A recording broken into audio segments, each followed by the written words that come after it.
तो जी हाँ दोस्तों, एक बार फिर आपका स्वागत है हमारे YouTube चैनल पर। दोस्तों आज हम टॉपिक पढ़ने वाले हैं ऑप्टिक्स, जिसमें हम आज कॉनकेव मिरर और कॉन्वेक्स मिरर के बारे में डिटेल डिस्कशन करेंगे। तो देखिए, ऑप्टिक्स जो है एक बड़ी यूनिट है आपके सिलेबस की, जो लगभग 16 से 17 मार्क्स लगभग इस यूनिट से आते हैं। तो ऑप्टिक्स कहीं ना कहीं काफी एक अच्छा खासा वेटेज एग्जाम में इस यूनिट से आपको मिलता है। तो शुरू करते हैं सबसे पहले कॉनकेव और कॉन्वेक्स मिरर के बारे में। तो देखिए, मिरर हमारा क्या है, एक स्फीयर, मान लीजिए कोई भी स्फीयर है, स्फीयर का अगर हम एक सेगमेंट क्या करेंगे, काटेंगे। स्फीयर का अगर हम एक सेगमेंट काटे तो हमारे पास देखिए ये सॉलिड स्फीयर है, ये स्फीयर है सॉलिड। तो इसका हमने एक पोर्शन काट लिया तो हमारे पास ये पोर्शन निकल कर आया। देखिए समझिएगा, ये वाली लाइन है। अगर हम इस लाइन को ना देख के ये वाला पोर्शन देखें तो ये हमारा पोर्शन एक सॉलिड स्फीयर था, उससे ये पोर्शन हमारा निकल कर आया। अब देखिए इसी से दोनों हमारे मिरर बनेंगे। तो समझिएगा कॉनकेव मिरर, तो कॉनकेव मिरर हम अगर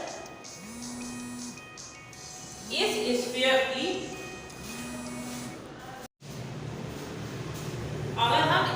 स्फीयर की आउटर सरफेस पॉलिश्ड करते हैं तो हमारे पास जो इसकी शाइनिंग या कह सकते हैं रिफ्लेक्टिंग सरफेस मिलेगी, मतलब जिसकी इनवर्ड रिफ्लेक्टिंग सरफेस हो, उसको हम क्या बोलते हैं, कॉनकेव मिरर। उसको हम क्या बोलते हैं, कॉनकेव मिरर। तो इसकी जो रिफ्लेक्टिंग सरफेस है वो इनवर्ड है। अब अगर रिफ्लेक्टिंग सरफेस किसी भी मिरर की आउटवर्ड है, मतलब जस्ट इसका अपोजिट है, तो उसको हम बोलेंगे कॉन्वेक्स मिरर। उसको हम दोस्तों क्या बोलेंगे, कॉन्वेक्स मिरर। हालांकि ये जो अगर इस डायरेक्शन में आप बनाएंगे और इस डायरेक्शन में बनाएंगे तो कहीं ना कहीं वो सिमिलर हो सकते हैं, इसीलिए हम लोगों ने अलग अलग थोड़ा डिफरेंशिएट करके बनाया। देखिए बुक्स में इसी तरीके से दोनों बने हुए हैं, बस उनका क्या फर्क होता है, शाइनिंग सरफेस उनकी एक ही साइड में या फिर अलग अलग कर दी जाती है, इस वजह से हम लोगों ने इस तरीके से बनाया। तो ये तो हो गया हमारा कॉनकेव मिरर, ये हो गया हमारा कॉन्वेक्स मिरर। इसी देखिए अगर कॉनकेव मिरर की सबसे पहले अगर हम बात कर लें तो कॉनकेव मिरर ये किसी स्फीयर का ही पार्ट होगा। तो जब ये किसी स्फीयर का पार्ट होगा तो स्फीयर का अपना एक सेंटर भी होगा।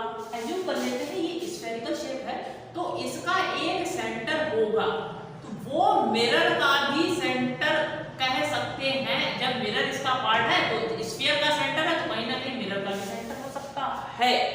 हालांकि मिरर पूरा स्फीयर नहीं है, लेकिन हम मान लें। तो देखिए इस सेंटर को हम क्या कहते हैं, सेंटर ऑफ कर्वेचर। इस सेंटर को क्या कहते हैं, सेंटर ऑफ कर्वेचर। अब देखिए एक एक्सिस जो सेंटर से पास होती हुई मिरर को टच करती है, उस एक्सिस को हम बोलते हैं प्रिंसिपल एक्सिस। उस एक्सिस को हम दोस्तों क्या बोलते हैं, प्रिंसिपल एक्सिस। तीसरी चीज, अब देखिए ये जो प्रिंसिपल एक्सिस सेंटर से पास होती हुई मिरर को जिस पॉइंट पर मिली, दोबारा सुनिए, ये प्रिंसिपल एक्सिस सेंटर से पास होती हुई मिरर पर जिस पॉइंट पर मिलती है उस पॉइंट को हम क्या कहते हैं, पोल कहते हैं। उस पॉइंट को हम पोल कह सकते हैं, या फिर ये भी हम कह सकते हैं कि pole is the centre of the mirror. Pole is the centre of the mirror. तीसरा दोस्तों हो गया radius of curvature. Radius of curvature, radius of curvature क्या होता है, रेडियस ऑफ कर्वेचर या फिर सिर्फ कहीं पे रेडियस भी लिखा होता है, कहीं पे रेडियस ऑफ कर्वेचर भी लिखा होता है। तो जिस स्फीयर का ये मिरर पार्ट है उस स्फीयर का रेडियस कहलाता है रेडियस, या फिर कह सकते हैं रेडियस ऑफ कर्वेचर, दोनों इसको बोल सकते हैं। तीसरी चीज दोस्तों हमारी आ जाती है फोकस। तो देखिए सारी रेस आफ्टर रिफ्लेक्शन जहां पर एक्यूमुलेट होंगी, जहां पर मिलेंगी, तो वो हमारा पॉइंट क्या कहलाता है, वो हमारा पॉइंट कहलाता है फोकस। तो जहां पर सारी रेस जो कि प्रिंसिपल एक्सिस के पैरेलल आ रही है, एक और पॉइंट नोट करिए, जो कि प्रिंसिपल एक्सिस के पैरेलल आ रिफ्लेक्शन, आफ्टर रिफ्लेक्शन जिस पॉइंट से होते हुए जाएगी यहाँ या मोर देन वन रेस है तो वो जहां पर सारी एक्यूमुलेट होती हुई नजर आएंगी तो उस पॉइंट को हम कहते हैं फोकस। तो ये सारे पॉइंट्स थे हमारे मिरर से रिलेटेड, ये सारे हमारे पॉइंट थे मिरर से रिलेटेड। इसी तरीके से कॉन्वेक्स मिरर में भी ये सारे पॉइंट होंगे। देखिए ये भी क्या है, एक स्फीयर का पार्ट है तो इसका भी क्या होगा, एक सेंटर ऑफ कर्वेचर होगा, इसका भी क्या होगा, एक कोर होगा, इसका भी क्या होगा, एक फोकस होगा, इसका भी क्या होगा, एक रेडियस ऑफ कर्वेचर होगा, इसकी भी क्या होगी, एक प्रिंसिपल एक्सिस होगी। तो ये तो हो गया हमारा कॉनकेव मिरर और कॉन्वेक्स मिरर के बारे में। अब देखिए कॉनकेव मिरर का इनवर्ड सरफेस रिफ्लेक्टिंग सरफेस है तो इसलिए इस मिरर को हम क्या बोलते हैं, कन्वर्जिंग मिरर। इस मिरर को क्या बोल देते हैं हम, कन्वर्जिंग मिरर। कॉन्वेक्स मिरर की आउटर सरफेस रिफ्लेक्टिंग सरफेस है इसलिए इस मिरर को हम बोल देते हैं डाइवर्जिंग सरफेस। डाइवर्जिंग, इतनी बात समझ में आई, converging surface, converging mirror, diverging. अब देखिए बात कर लेते हैं कि मिरर फॉर्मूला, क्लास 12 में मिरर फॉर्मूला से रिलेटेड क्वेश्चंस आते हैं तो हम यहाँ पर देखेंगे कि हम लोग मिरर फॉर्मूला प्रूफ कैसे करेंगे, मिरर फॉर्मूला प्रूफ कैसे करेंगे। तो चलिए प्रूफ करते हैं मिरर फॉर्मूला से।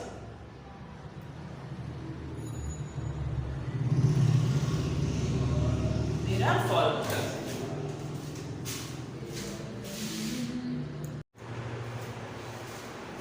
तो देखिए दोस्तों ये हमने एक कॉनकेव मिरर बनाया है जिसमें हमने बियॉन्ड सेंटर ऑफ कर्वेचर के ऑब्जेक्ट रख दिया है। तो रेज जो प्रिंसिपल एक्सिस के पैरेलल आएगी वो फोकस से पास होगी। तो यहाँ से देखिए एरो बना हुआ यहाँ से पास हो रही है। एक रे सेंटर ऑफ कर्वेचर से पास होते हुए मिरर से रिफ्लेक्ट होने के बाद वापस सेंटर ऑफ कर्वेचर से वापस चली जाएगी। तो ये देखिए एरो, और एक रे यहाँ से आएगी पोल से, एंगल ऑफ इंसिडेंस और एंगल ऑफ रिफ्लेक्शन इक्वल, मतलब लॉज ऑफ रिफ्लेक्शन फॉलो करते हुए यहाँ पर मिलेगी। तो यहाँ पर ये हमारी जो इमेज बनेगी ये इन्वर्टेड इमेज बनेगी। अब देखिए मिरर फॉर्मूला प्रूफ कैसे होता है, क्रोनोलॉजी समझिए क्या है यहाँ पर। ये है हमारा ऑब्जेक्ट, तो यहाँ से यहाँ तक की इसको हम मान सकते हैं ये ऑब्जेक्ट डिस्टेंस होगी, बिल्कुल मान सकते हैं। दूसरा है ये है हमारी इमेज, तो यहाँ से यहाँ तक हम मान सकते हैं कि ये हमारी इमेज डिस्टेंस होगी। तीसरा है ये है हमारी फोकल लेंथ, सॉरी ये है हमारा फोकस, तो यहाँ से यहाँ तक हम मान सकते हैं कि ये हमारी क्या होगी, फोकल लेंथ होगी। अब देखिए सिंस ट्राइंगल ए बी, अभी ये लिखते हैं A dash B dash F and triangle E N F. अब देखिए इस पॉइंट पे हमने मान लिया एक परपेंडिकुलर जो कि एन है, क्योंकि ये देखिए थोड़ा कर्व सरफेस होगा। अब कर्व सरफेस है तो इसका मतलब ये ट्राइंगल तो बनेगा नहीं। हमने ट्राइंगल अज्यूम करने के लिए इस पॉइंट से यहाँ पे क्या ले लिया, परपेंडिकुलर ले लिया। समझिएगा इस पॉइंट से यहाँ पर परपेंडिकुलर हमने ले लिया है। ठीक है दोस्तों, एक और रिक्वेस्ट है, अगर आपने अभी तक चैनल सब्सक्राइब नहीं किया तो चैनल को सब्सक्राइब कर दें और वीडियो को एक शेयर जरूर कर दें। तो देखिएगा यहाँ पर हम अगर ये दो ट्राइंगल ले लें तो ये दो ट्राइंगल क्या हो जाएंगे, सिमिलर हो जाएंगे। सिमिलर होने का मतलब है उनकी साइड करस्पॉन्डिंग साइड का रेशियो इक्वल हो जाएगा।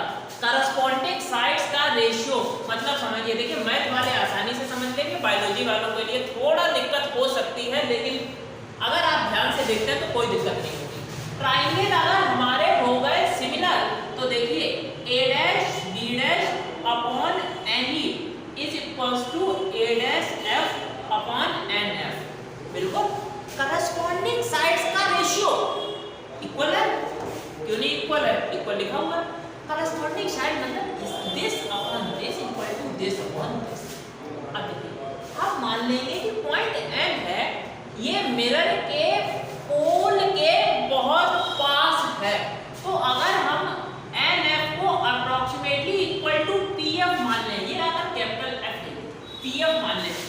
देखिए a dash b dash upon, अब देखिए AB और NE किसी भी एंगल से इक्वल दिख रहे हैं कि नहीं? देखिए रेज पैरेलल नहीं, ये दोनों पैरेलल है, तो अगर हम NE की जगह AB लिख लें तो देखिए a dash b dash upon AB a dash f upon pf। इतनी बात समझ में आई? बिल्कुल ठीक। अब देखिए a dash b dash upon AB, अब हम a डैश f को क्या लिख सकते हैं? देखिए ध्यान से समझिए, इस चीज को क्या लिख सकते हैं? ये पूरा माइनस ये पूरा माइनस ये करते हैं तो ये हमारा आ सकता है। तो a डैश f को हम क्या लिख सकते हैं? pa dash minus pf upon pf, equation number 1। इतनी बात समझ में आई होगी। कोई भी डाउट है तो आप कमेंट सेक्शन में बिल्कुल हमसे पूछ सकते हैं। बाकी देखिए इस बार हम ट्राइंगल लेंगे, triangle ABP and triangle A dash B dash P। तो देखिए ये भी ट्राइंगल क्या होंगे? सिमिलर होंगे। सिमिलर होने का मतलब है इनके करस्पॉन्डिंग रेशियो,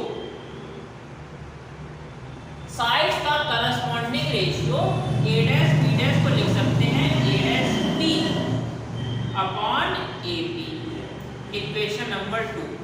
ठीक है, इतनी बात आप लोगों को समझ में आई होगी।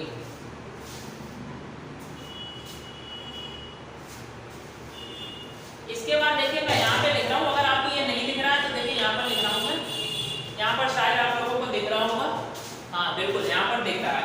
तो देखिए ये वाली जो इक्वेशन ये यहाँ पर लिख दी मैंने, a dash b dash upon AB is equals to a dash p upon AB, equation number 2। अब 1 और 2 के LHS इक्वल हैं तो इसके हम RHS इक्वल कर सकते हैं, बिल्कुल कर सकते हैं, upon a dash p upon AP is equals to pa dash minus pf upon pf। अब देखिए a डैश p हमारा क्या है? a डैश p की अगर बात कर रहे हैं तो इसी के नीचे नीचे नीचे नीचे नीचे नीचे आए तो ये हमारा b है, बिल्कुल a डैश p b है। AP इसी के नीचे नीचे नीचे नीचे नीचे नीचे आए, कहाँ पे आए? ये सेटिंग भी हमारी, तो ये है u। देखिए इस तरीके से आप समझिए ना, यहाँ से आ रहे हैं तो ये देखिए इसके इक्वल है, बिल्कुल है इक्वल। यहाँ से आए, अब देखना pa डैश यहाँ आए, यहाँ आए, यहाँ आए, यहाँ आया, ये b माइनस pf यहाँ आए, यहाँ आए, यहाँ आए, यहाँ आए, छोटा सा फोकल लेंथ, और pf वही फोकल लेंथ। अब देखिए अभी तो हमने सिर्फ u v और f ले लिए,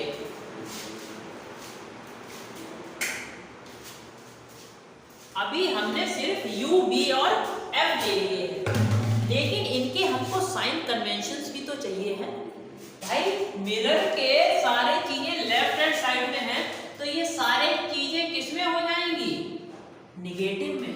निगेटिव में तो यहाँ पर अगर हम सॉल्व करें is equals to minus b plus f upon minus f, b upon u is equals to minus b upon minus f plus f upon f, b upon u is equals to b upon f minus 1 upon f. अगर पूरी equation यहाँ पर आप लोगों को दिख रहा है, देखते हैं अभी, चलिए अभी दिख रहा है। अगर पूरी इक्वेशन को यहाँ पर हम ये रख देते हैं, अगर पूरी इक्वेशन को b से डिवाइड कर दें तो देखिए 1 upon u is equals to 1 upon b minus 1 upon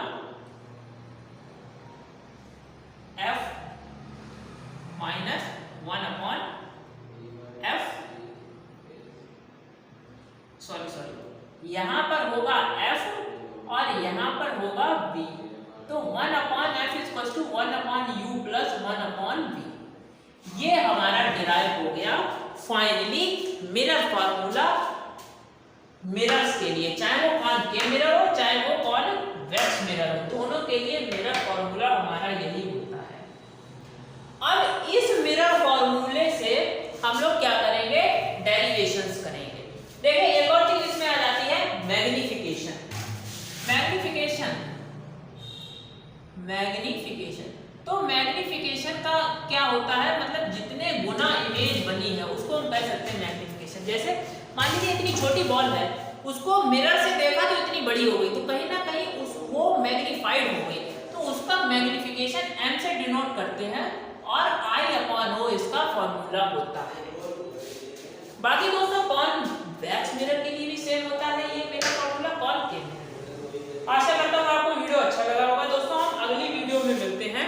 images found by the concave और कॉन्वेक्स मिरर, सारी डिटेल उसमें डिस्कशन करेंगे। तो एक और रिक्वेस्ट है, अगर आपने अभी तक चैनल सब्सक्राइब नहीं किया, चैनल को सब्सक्राइब करके बेल आइकन को दबा दें। थैंक यू फ्रेंड, जय हिंद, जय भारत।